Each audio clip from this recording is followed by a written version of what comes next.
Ma perché i numeri erano chiari, durante il periodo invernale e autunnale i virus respiratori per i bambini, per i neonati erano molto presenti e anche andavano a interessare molto anche tutta la parte dei pronto soccorsi pediatrici, le pediatrie e quant'altro. Questo monoclonale era un monoclonale che aveva già manifestato evidenze di riuscita e i dati oggi parlano molto chiaro, quindi noi abbiamo voluto iniziare anche prima che ci fosse un riferimento nazionale, che ci fosse un finanziamento nazionale, perché abbiamo creduto molto in questa immunizzazione. La nuova campagna ci sarà comunque a prescindere dai fondi nazionali? Assolutamente sì, avevamo già previsto l'anno scorso 8 milioni con il bilancio regionale, siamo già in fase di oggi con Azienda Zero per la nuova gara per quanto riguarda appunto il monoclonale e vorremmo anche iniziare già non da novembre ma a ottobre se riusciamo con l'immunizzazione presso appunto i punti nascita, per poi coinvolgere però comunque come nel 2024 tutti i bambini nati durante l'anno 2025, anche quelli oltre la stagione invernale.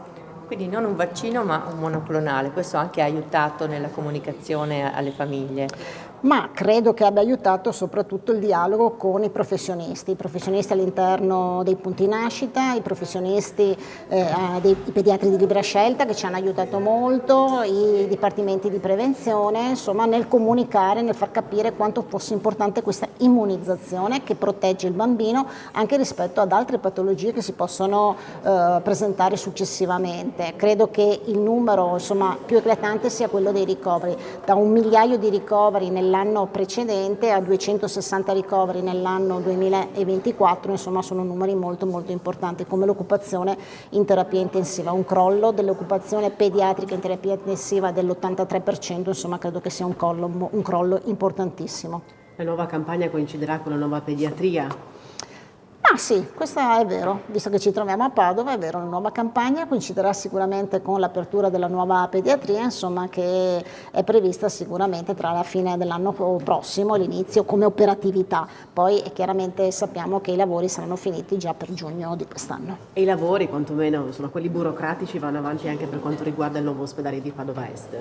Sta andando avanti tutto come da cronoprogramma, con quelli che sono appunto i provvedimenti previsti. Abbiamo anche, se avete visto, insomma, fatto 2 provvedimenti paralleli che sono quelli legati alla sicurezza idraulica e anche a quelli legati al passaggio poi della nuova fila, della nuova rete del tram per quanto riguarda qui a Padova, proprio per mettere insieme non solo quello che compete a noi, quindi la parte strutturale che compete all'azienda sanitaria, ma anche le interconnessioni che ci sono. AF Energia ci trovate in Viale Mediterraneo 135 a Sottomarina, dal lunedì al venerdì 8.30, 12.30, 14.30, 18.30. Offriamo il servizio luce, gas, prezzo fisso, prezzo variabile, telefonia, fibra o ADSL per famiglie, imprese e condomini. Qui da noi potete effettuare anche il pagamento delle vostre bollette a una commissione ridotta di 1,30 €.